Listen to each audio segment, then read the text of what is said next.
4. Good afternoon, I'm Steve Hensley. First at 4 after a much-needed break from the rain. Unfortunately, it will not last much longer. A new flash flood watch goes into effect tomorrow evening, and we could see up to 3 more inches of rain through Sunday. Meteorologist Kelly McShane begins our severe weather alert day coverage. Kelly?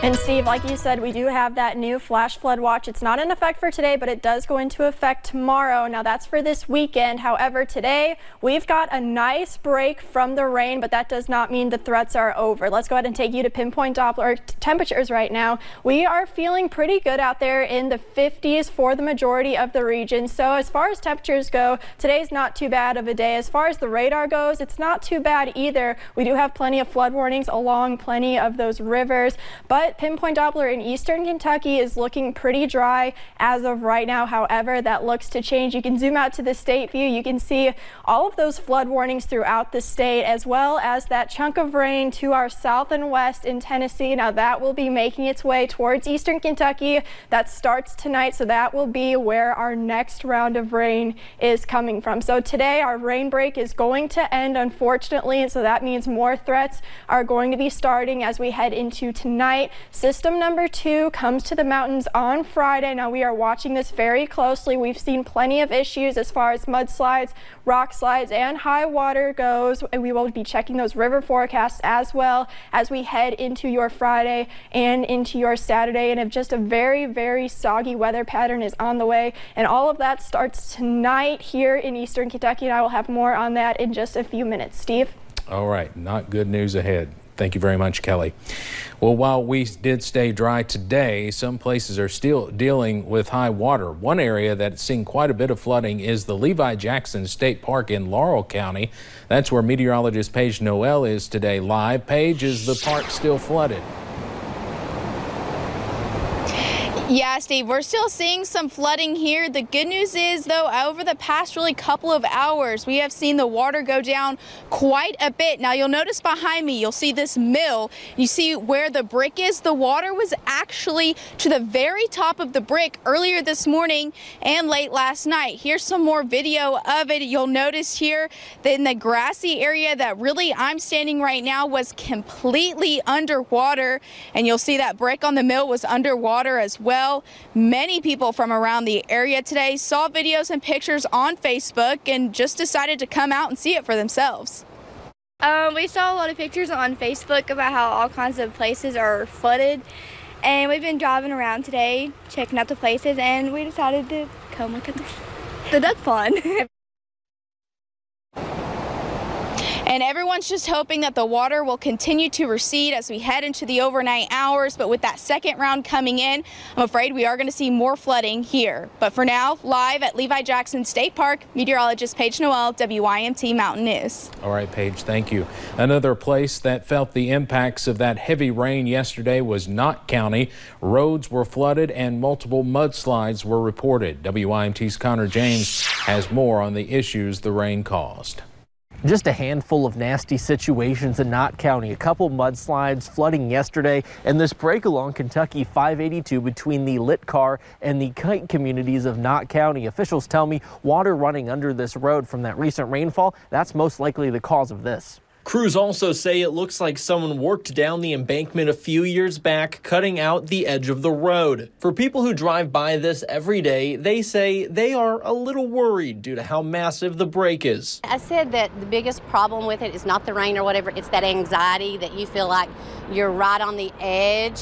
And every day it comes over a little bit more. Now there are stoplights on both sides of this. There is one lane open, and officials tell me they monitor that second lane almost every day for cracks or anything that might cause a potential slide there. They say as of right now it's structurally sound and this area is okay to drive on.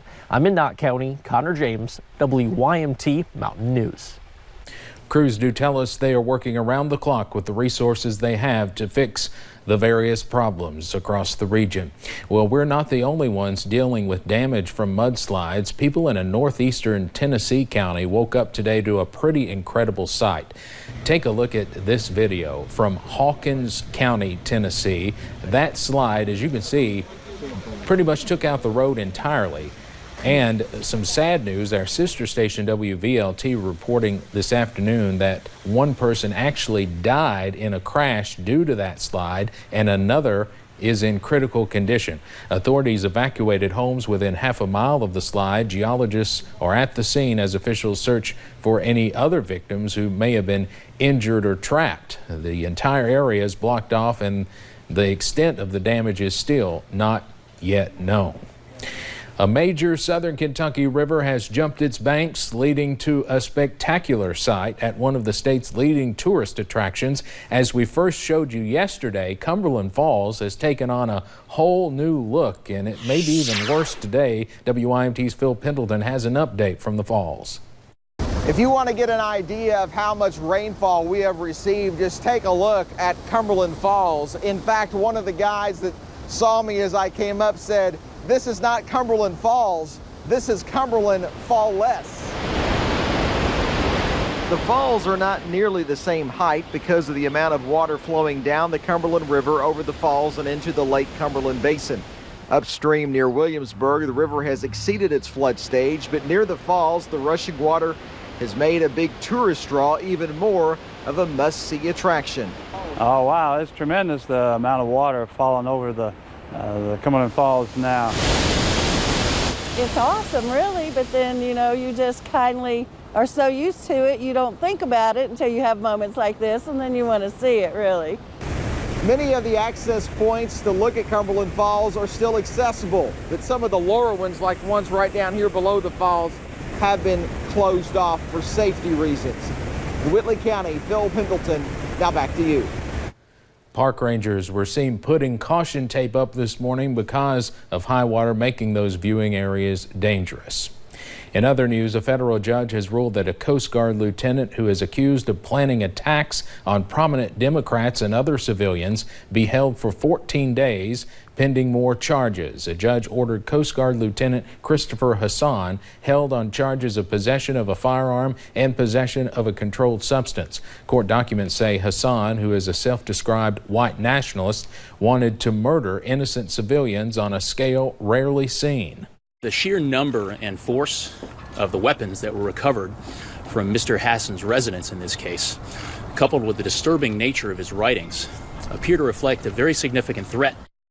Prosecutors say Hassan had a hit list of prominent Democratic politicians, including House Speaker Nancy Pelosi, Senate Minority Leader Chuck Schumer, and several presidential candidates. A patient took off in an ambulance in Texas early this morning. It happened around 3:30 in the morning. Police from several departments tried to track him down, even deploying spike strips during the chase until he was finally arrested. Officials said the incident began when the man was taken to a hospital for causing a disruption in a neighborhood. On arrival at the hospital, the patient leapt from the stretcher while the paramedics were still inside the building. As usual, we keep the vehicles running, and he got into the vehicle and fled at that point, with unauthorized, obviously. It is unclear what charges the man will face. President Trump's former lawyer Michael Cohen met with the Senate Intelligence Committee behind closed doors in Washington today. He declined to answer questions as he left the meeting. Cohen is scheduled to appear at a public hearing next week on Capitol Hill, along with more private testimony. He's expected to begin his 3-year prison sentence May 6th. He was sentenced in December for campaign finance violations related to payments to women who allegedly had affairs with President Trump.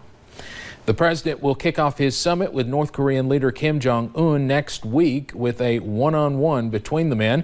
The event will take place in Vietnam. It follows the first historic meeting in June between the two leaders. Senior U.S. officials are already in Hanoi negotiating with a North Korean delegation ahead of the summit. Priorities include the complete denuclearization of North Korea and establishing a peace regime on the Korean peninsula.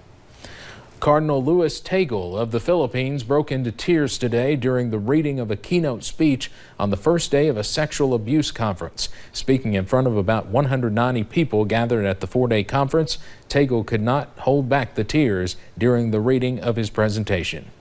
Wounds of the risen Christ carry the memory of innocent suffering, but they also carry the memory of our weakness and sinfulness. He added that victims of abuse should remain strong in faith as the church faces the abuse scandal. Some victims groups have voiced skepticism, calling the event a publicity stunt aimed at cleansing the image of the 1.3 billion member church, which has been severely tainted by the scandal that is now more than 3 decades old.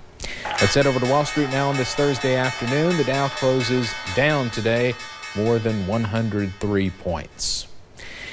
The bass guitarist for the Monkees has died. An official Facebook page for Peter Tork confirmed his death today. His cause of death not immediately known, but Tork was diagnosed in 2009 with a rare cancer affecting his tongue. The Monkees debuted on NBC in the fall of 1966 and were an immediate success. The group's first single, Last Train to Clarksville, became a #1 hit. Tork was 77. Straight ahead on First at 4, an actor is now in custody accused of faking a hate crime. We'll tell you what's next for Jussie Smollett. The next round of rain returns to the mountains tonight, and I'll break down what we are expecting coming up.